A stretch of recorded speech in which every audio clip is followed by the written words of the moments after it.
मैया तुम कैसी मां है। आज मेरे राम भैया को मेरे लिए तुमने वन में भेजा है।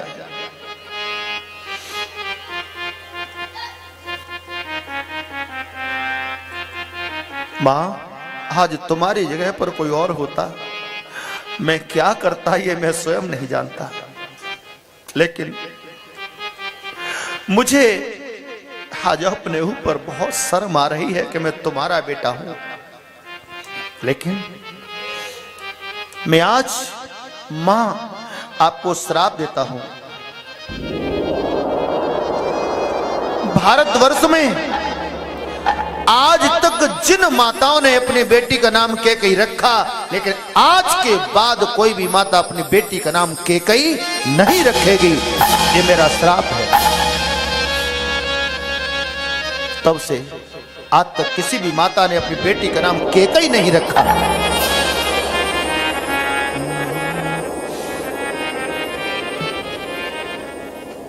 गुरुजी ने पिताजी का संस्कार कराया भरत जी के हाथों से। आज सब गुरुजी बोले, भरत आप सिंहासन पर बैठ जाओ, ये तुम्हारे लिए है। गुरुदेव, प्राण छोड़ दूंगा लेकिन सिंहासन को हाथ नहीं लगा सकता, ये तो मेरे राम भैया का है। जाओ राम पहे आय सुदेहो। गुरुदेव, मैं राम भैया को वन में लेने जा रहा हूं। गुरुजी बोले, राम भरत तू क्या सोच रहा है कि राम की केवल तुझे याद आती है? मुझे भी बहुत आती है, मुझे भी ले चल। हाँ गुरुदेव, सब गांव के लोग भी चल दिए। भरत भैया, हमको राम जी छोड़ गए थे रास्ते में, हम भी राम की मिलने के लिए चलेंगे। सब अवधवासी भी सब चल दिए। भरत भैया को यह डर है कि अगर कोई राक्षस मिले तो चतुरंगनी सेना भी साथ में ले ली, क्योंकि मैं अकेला सहायता नहीं कर पाया, तो सेना के द्वारा, सैनिकों के द्वारा मैं सहायता कर सकता हूं राम भैया की।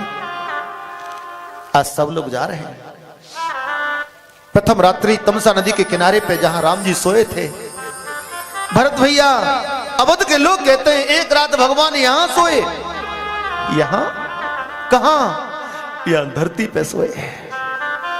उस धरती की मिट्टी बालू सर पे उठा उठा के डाल रहे। भरत जी, भैया मुझे माफ कर दो, मेरे लिए तुमको इस धरती पे सोना पड़ा। पुष्पों की सैया पे शयन करने वाले आज एक भरत के लिए तुमने इतना कष्ट उठाया, मुझे माफ कर दो भैया। उसके बाद श्रृंगवेरपुर में पहुंचे हैं। श्रृंगवेरपुर पहुंचे जाई, वहां का राजा निषाद राज गुह उसके गुप्तचर घूम रहे थे। उन्होंने सूचना दे दी, महाराज, महाराज की जय हो, हमें कुछ संशय लगता है। क्या हुई, क्या हुई? भरतलाल आ रहे हैं, हमें महाराज ऐसा लगे राम जी से मिलन जा रहे। हाँ महाराज, सेना को साथ लेके जा रहे। महाराज हमें कुछ गड़बड़ लगता है, कहीं हमारे राम जी से युद्ध करने तो नहीं जा रहे। निषाद राज बोला, क्या भरतलाल का राज्य लेकर के भी दिल नहीं भरा? क्या मेरे राम जी से युद्ध करना चाहते हैं? सुनो, समस्त अवधवासियों को चारों ओर से घेर लो, किसी को आगे मत बढ़ने देना। लेकिन एक बात ध्यान रखना, जब तक मैं नहीं कह दूं तब तक वार नहीं करना, तब तक युद्ध मत करना। अब निषाद राज यहां का राजा है, ये सोच रहा है कहीं ऐसा न हो कि मेरे हाथों से कोई अपराध हो जाए।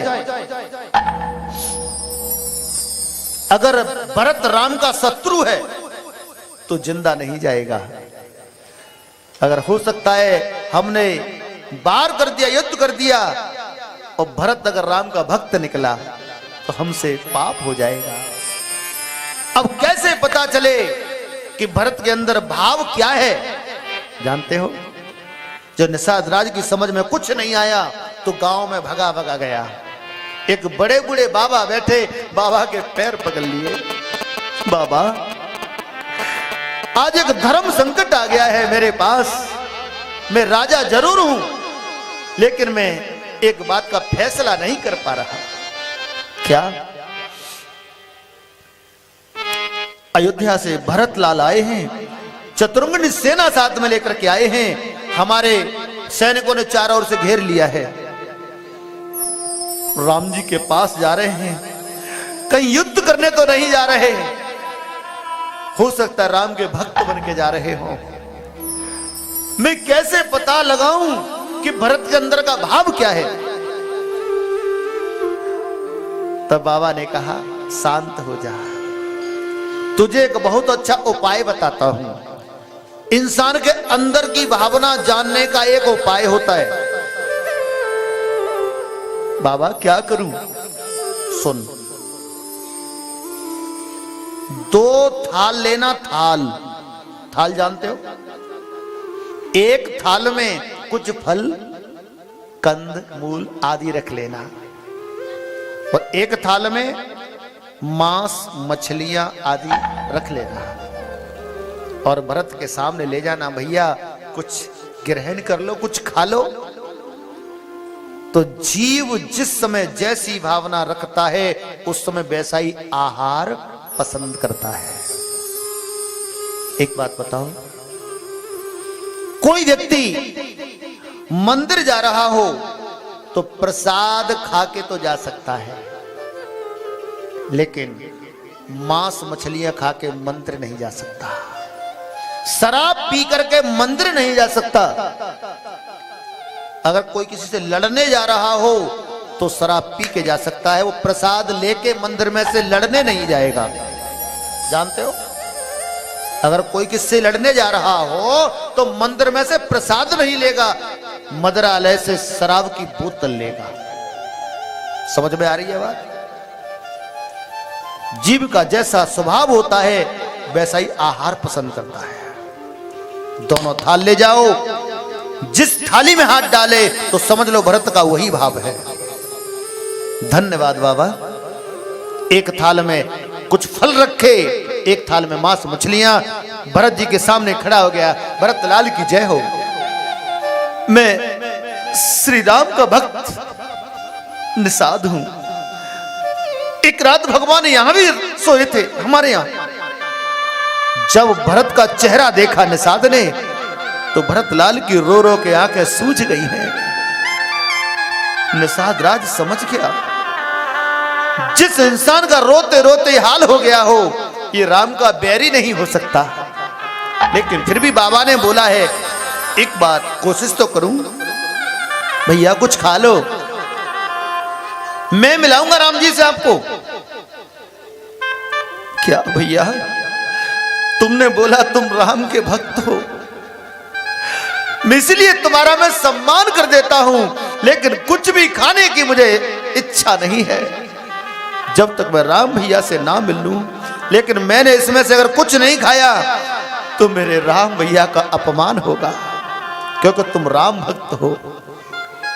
एक फल उठाया और भरत जी ने थोड़ा सा खा लिया। निषाद राज चरणों पे गिर पड़ा। भरत लाल में समझ गया, सैनिकों से मना कर दिया, कोई भी युद्ध नहीं करेगा। सब भरतलाल के चरणों में गिर पड़े। भैया, एक रात भगवान यहां सोए। क्या? इस घास फूस के ऊपर? घास फूस को उठा के सर पे पटक रहे हैं भरतलाल। माफ कर दो राम भैया, मुझे माफ कर दो, माफ कर दो। हे राम भैया, मुझे माफ कर दो। आज निषाद राज को लेकर के, आज भरतलाल सबको लेकर के निषाद राज चला है। गंगा के घाट पर निषाद राज आया, केवट से मिलन हुआ, भारद्वाज ऋषि के आश्रम पर पहुंचे हैं। चित्रकूट की ओर आज पदार्पण हो रहा है भरत जी का।